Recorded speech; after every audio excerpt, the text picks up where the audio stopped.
got the faint interest for 4 speeches or more was me go, Jesus. 12 A4 pages, front and back printed. Slap yourself in the face.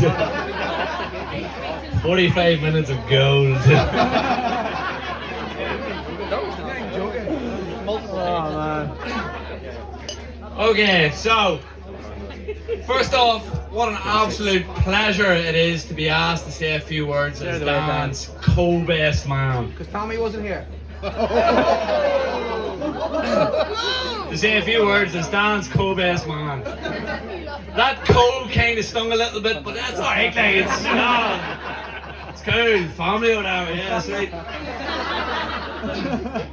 I've decided to subtly sprinkle coffee-based puns throughout this speech.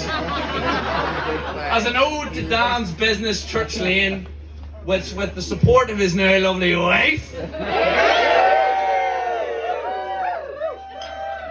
Patty,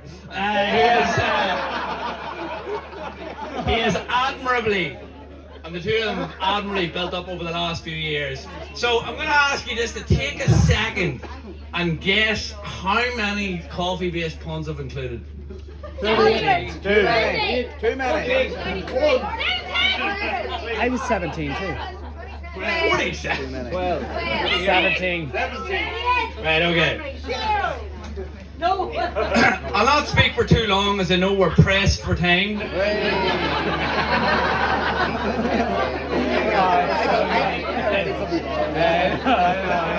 We're just so used to it.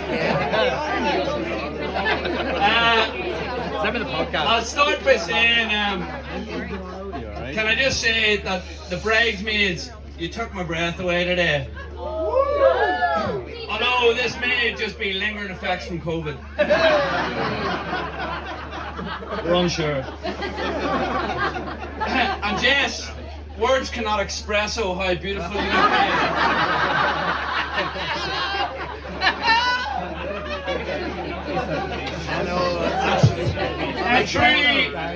A truly stunning bride for a stunning setting like this.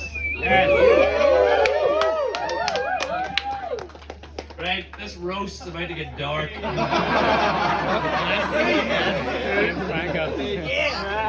Dan has been my best mate since we were in J1E together in our first year in St. Coleman's. And we've been together ever since. It was always 3 of us. Me, Dan, and Tommy, who now lives in Oz and couldn't be here today. Thank God. But R.I.P. But we were the perfect blend of friends. Me and Tommy, immature and childish, normally annoying Dan beyond belief with our immature antics. But with his laid-back, calm demeanour and logical thinking, he kept us grounded.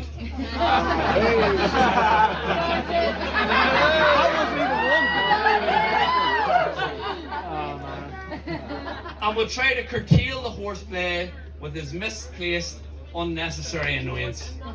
For instance, a game me and Tommy like to play in the living room / kitchen of our university house called Mega Ball, the sport of kings.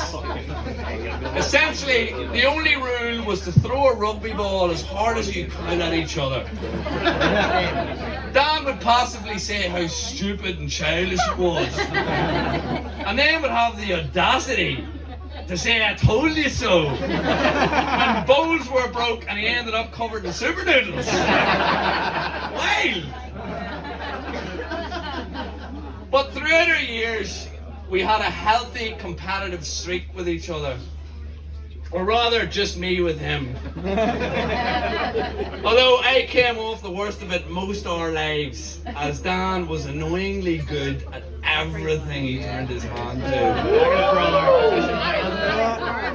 Oh yeah, it's good, isn't it? He was better at football than me, playing for Armagh Minors and Armagh Under 21s.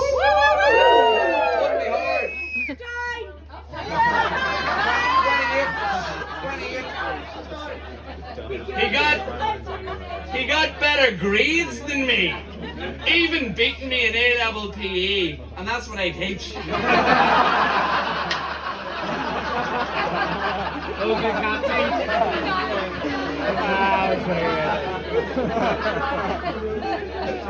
He was also way better looking than me. Agreeing to yourself. But hey, life's a marathon, not a sprint. The man peaked at 18. He's since failed university. Hasn't kicked the ball in years. And as for his looks, I think his short back and Severus Snape haircut speaks for itself. Short back. Get out of here. Get out of here. Growing up, I'm fairly certain I was known as the bad influence. He often sunk me to save himself. I was sunk that many times I had to change from Nick, my name from Nick to Titanic. But I'm about to spill the beans on what it was actually like.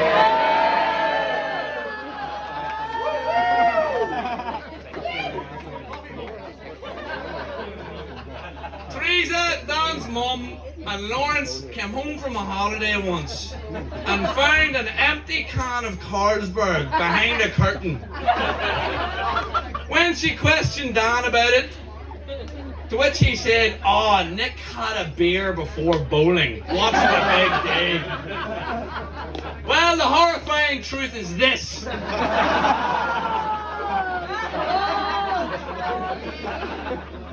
Me and Dan shared that one beer.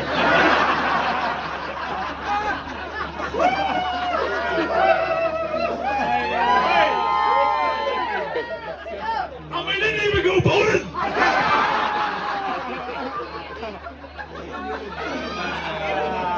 Wow.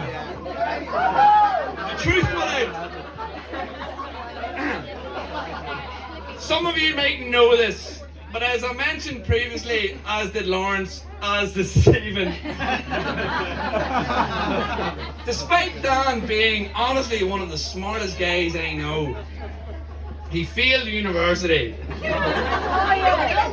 where he'd attempted mechanical engineering and then didn't tell anyone he dropped out. Instead, letting on he had a placement year in Wolverhampton. Only to go off the grid for weeks and popping up in Thailand, sending everyone a message telling the truth that he was now training to become a scuba diving instructor.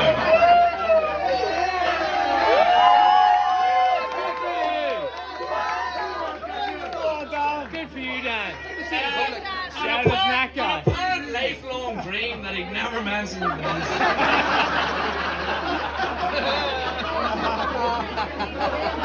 It's always a nice dream. That was just nuts. We were all shocked, although he did leave subtle hints that I should have picked up on, that he wasn't actually going to Wolverhampton.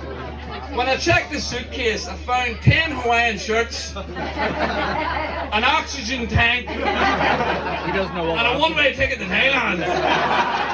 It's right there. We're fools.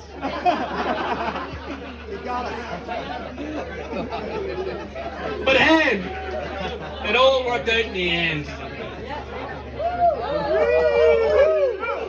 Because after a few years adventuring around Thailand and Oz, he came home and started a business. Yeah. Where he was able to put those 2.5 years of mechanical engineering degree and a level 2 in scuba diving to fantastic use in a coffee shop. Hey, you're laughing. There's water and there's electric. But in those years, he also met the love of his life. And I think we can all see how perfect they are for each other. They have an amazing relationship, share similar interests, have an amazing dog who didn't get a shout out yet. Lily.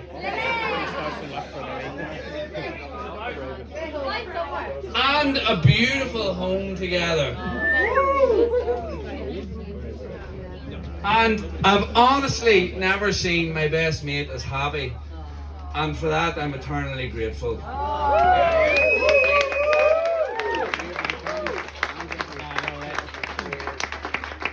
How beautiful it was when you both finally said I brew.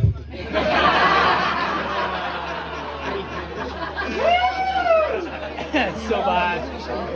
So bad. It was the worst one. I love it. So, So bad. could you all join me in raising a toast to the new Mr. and Mrs. Fern?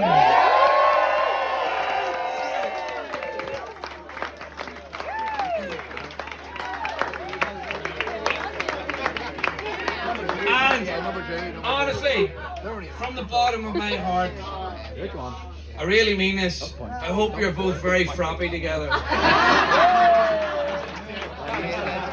It's such a Sunshine is unreal. Oh, God. The answer was 9 coffee puns, by the way. Not enough. Not enough. Thanks a lot, Dave.